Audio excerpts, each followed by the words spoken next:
जानकारी back to back आपकी TV screen पर। इलाहाबाद उपचुनाव को लेकर एक और बड़ी जानकारी आपकी टीवी स्क्रीन पर। तो बड़ी खबर आपको बता दें, बीजेपी ने लिस्ट जारी कर दी है। बड़ी खबर आपकी टीवी स्क्रीन पर। तो सबसे पहले बड़ी जानकारी हम आपको बता रहे हैं और सबसे बड़ी खबर यहां पर यह है कि गोविंद कांडा, जिस तरह से हम बता रहे थे कि बीजेपी से सबसे मजबूत दावेदार, प्रबल दावेदार के तौर पर उभर कर सामने आए हैं, तो बीजेपी ने लिस्ट जारी कर दी है। तो बड़ी जानकारी सुबह की सबसे पहले आपकी टीवी स्क्रीन पर। गोविंद कांडा होंगे बीजेपी उम्मीदवार। तो भारतीय जनता पार्टी ने औपचारिक तौर पर लिस्ट जारी कर दी है, ऐलान कर दिया है और लिस्ट की तस्वीर भी हम आपको दिखा रहे हैं। हरियाणा से, इलाहाबाद से गोविंद कांडा अब भारतीय जनता पार्टी की तरफ से चुनावी मैदान में उतरेंगे। हरियाणा न्यूज के पास इस संबंध में एक्सक्लूसिव जानकारी। तो सबसे पहले बड़ी जानकारी आपकी टीवी स्क्रीन पर। और जिस तरीके से खुद भारतीय जनता पार्टी ने अपना इंटरनल सर्वे भी कराया था और सबसे पहले इसकी जानकारी हरियाणा न्यूज ने आपको दी थी कि गोविंद कांडा सबसे मजबूत दावेदार, सबसे प्रबल दावेदार के तौर पर उभर कर सामने आए हैं और हो सकता है कि भारतीय जनता पार्टी के वह उम्मीदवार बने। तो हरियाणा न्यूज की इस खबर पर सीधे तौर पर मुहर लग गई है। तो गोविंद कांडा बीजेपी उम्मीदवार होंगे इलाहाबाद से, यानी कि वह अब चुनावी मैदान में उतरने जा रहे हैं। तो बड़ी जानकारी सबसे पहले आपकी टीवी स्क्रीन पर। आपको बता दें, इस खबर पर ज्यादा जानकारी के साथ मेरे सहयोगी रवि कालीरमन जुड़ गए हैं। रवि कालीरमन, जिस तरीके से भारतीय जनता पार्टी ने अपना इंटरनल सर्वे भी कराया था, उसमें गोविंद कांडा का नाम सबसे ऊपर था और वही हुआ। हरियाणा न्यूज की खबर पर सीधे तौर पर मुहर लग गई है और एक्सक्लूसिव जानकारी कि गोविंद कांडा इलाहाबाद से भारतीय जनता पार्टी की तरफ से चुनावी मैदान में उतर रहे हैं। जी बिल्कुल, देखिए एक बड़ी खबर है, बड़ी ब्रेकिंग है। गोविंद कांडा बीजेपी के प्रत्याशी होने जा रहे हैं, क्योंकि जिस प्रकार से लगातार ही बीजेपी की तरफ से अटकलें हिंद में सामने यही निकल के आ रहा था कि गोविंद कांडा जो इलाहाबाद उपचुनाव है उसके कैंडिडेट हो सकते हैं बीजेपी की तरफ से। तो जिस प्रकार से लगातार अटकलें थी, उससे पहले बीजेपी ने अपना एक इंटरनल सर्वे भी कराया था, जिसमें तमाम पहलुओं को ध्यान में रखते हुए ये जांचा गया कि कौन सा कैंडिडेट किस एंगल पर फिट बैठता है, किस समीकरण के साथ बैठता है। तमाम समीकरण को पार करते हुए गोविंद कांडा जो है वो कहीं न कहीं सबसे आगे खड़े होते हुए नजर आ रहे थे। ऐसे में उन्होंने बीजेपी ज्वाइन की। बीजेपी ज्वाइन होने के बाद से ही लगभग क्लियर हो चुका था, मात्र भर की औपचारिकताएं बाकी थी।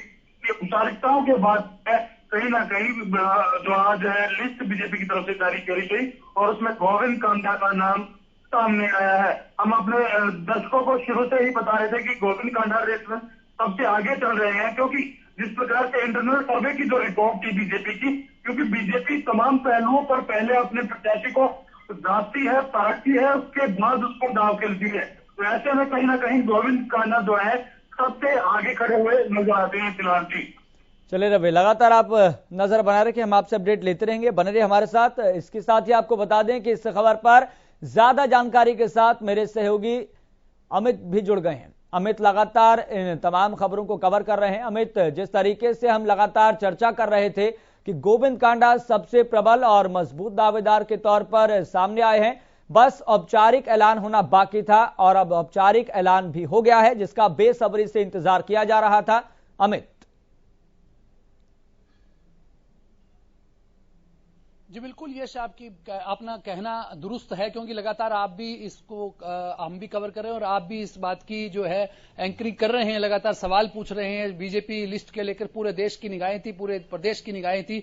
तो ऐसे में अब लिस्ट जारी हो गई और गोविंद कांडा प्रबल दावेदार थे और उनके नाम का अब विधिवत ऐलान हो चुका है।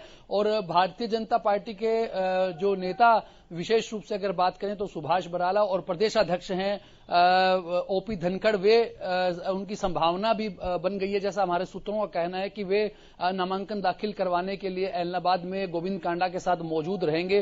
गोविंद कांडा ने कल से ही तैयारियां करनी अपनी शुरू कर दी थी और ऐलान कर दिया था कि 7 तारीख को अपना नामांकन पत्र इलाहाबाद में जमा कराएंगे। हालांकि विधिवत ऐलान नहीं हुआ था, लेकिन अब जो मैंने पहले ही कहा था कि पहले नवरात्रे को ही बीजेपी का चुनावी इतिहास रहा है कि जब उम्मीदवारों की घोषणा करनी होती है तो नवरात्रों का का पहला दिन वे चुनते हैं। ऐसा 2019 में भी किया था और अब जो लिस्ट आ गई है, तो ऐसे में अगर बात करें गोविंद कांडा की दावेदारी की, तो वे एक मजबूत उम्मीदवार लगातार 6 महीने का जो एक पीरियड रहा है, इस दौरान भारतीय जनता पार्टी ने पूरा मंथन किया, पूरा अपना ग्राउंड रिपोर्ट तैयार की, जिसमें उन्हें फिट बैठते नजर आए थे गोविंद कांडा। ये 1-2 दिन की बात नहीं थी, हालांकि वे शामिल जरूर हुए। पहले लगातार गोविंद कांडा से भी हमने बात की तो उनका यही कहना था कि वे हलोपा से अपनी दावेदारी जताएंगे, हलोपा और भाजपा और जजपा तीनों मिलकर चुनाव मैदान में उतरेंगी। लेकिन एकाएक जो पिछले दिनों उन्होंने भारतीय जनता पार्टी में शामिल होने की घोषणा की और वे अपना सदस्यता फार्म जमा करवाया और अभी परसों ही वे मिलकर भी आए थे, अपने जन्मदिन के दिन ही। विनोद तावड़े भाजपा के प्रभारी हैं और ओपी धनखड़ से सांसद सुनीता दुग्गल से वहां मिले थे दिल्ली में। तो ऐसे में प्रबल संभावना तो थी और घोषणा भी हो गई है, तो एक नया उत्साह कार्यकर्ताओं में भी है और अब लाव लश्कर के साथ वे ऐलनाबाद के लिए कूच करेंगे और पूरे सुरक्षा के बंदोबस्त वहां किए गए हैं, तमाम तैयारियां हैं। अब देखने वाली बात होगी कि भाजपा ने भी अपने आप में एक अप्रत्याशित निर्णय लिया है जिसको कोई सोच नहीं रहा था। हालांकि भाजपा का इंटरनल जो सिस्टम था वो इस पर काम कर रहा था, इस थ्योरी पर काम कर रहा था कि गोविंद कांडा अगर उम्मीदवार होंगे तो कितना जो फायदा भाजपा को रहेगा। तो उस थ्योरी में उनको सबसे ज्यादा संभावना, सबसे ज्यादा मजबूत उम्मीदवार गोविंद कांडा नजर आए और उन्हें टिकट थमाया है।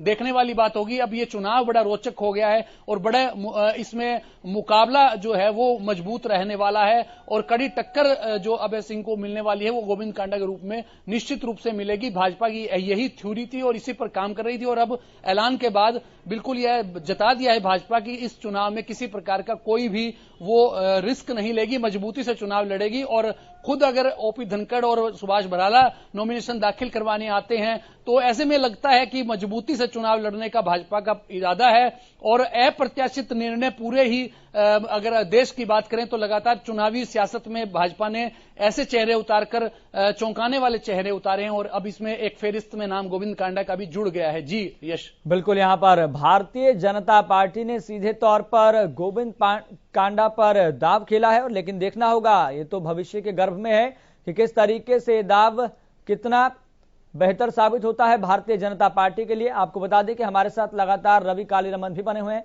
रवि कालीरमन, गोविंद कांडा का एक दिन पहले जन्मदिन था और माना ही जा रहा था तब कि उनको तोहफा मिल सकता है, लेकिन भले ही देर आए दुरुस्त आए, एक दिन बाद उनको तोहफा मिल ही गया। चलिए, रवि कालीरमन हमारे साथ बने हुए थे, उनसे संपर्क टूट गया है, दोबारा से उनसे संपर्क साधने की कोशिश करेंगे, लेकिन लगातार हमारे साथ अमित भी बने हुए हैं। अमित, भारतीय जनता पार्टी ने गोविंद कांडा को एक दिन बाद तोहफा दे दिया है औपचारिक ऐलान करके। जी यश, अगर बात करें तो 5 अक्टूबर को गोविंद कांडा का कार्यक्रम था, जन्मदिन था और उसमें कई कार्यक्रमों का आयोजन सिरसा में किया गया था। समर्थकों ने कई जगह केक काटे, कई कार्यक्रम रखे, मेगा हेल्थ कैंप रखा गया था और उसी दौरान, उसी की अगर बात करें तो तभी उन्हें वहां दिल्ली में इनवाइट किया गया था और वे कार्यक्रमों को यहां पर रद्द करते हुए अपने कार्यक्रमों को और सीधे दिल्ली जा पहुंचे थे और भाजपा के प्रभारी हैं, प्रदेश प्रभारी विनोद तावड़े और साथ साथ ओपी धनखड़ और सांसद सुनीता दुग्गल के साथ उन्होंने दिल्ली में मुलाकात की और भाजपा के मुख्यालय में, और तभी से ज्यादा संभावना बन गई थी। उस दिन संभावना थी कि टिकट देगी, लेकिन भाजपा की अपनी रीति नीति है और उसी रीति नीति पर चलते हुए भाजपा ने आज जो ऐलान किया है, हालांकि उस दिन तोहफा नहीं मिला, 2 दिन बाद तोहफा मिला है, लेकिन तोहफा तो है ही। चुनाव मैदान में उतरना अपने आप में एक बड़ी बात होती है और भाजपा राष्ट्रीय पार्टी है और उसका टिकट लेकर मैदान में आना और ऐसी परिस्थितियों में आना जब तमाम लोग भाजपा का जो किसान आंदोलन के चलते विरोध हो रहा है हर जगह,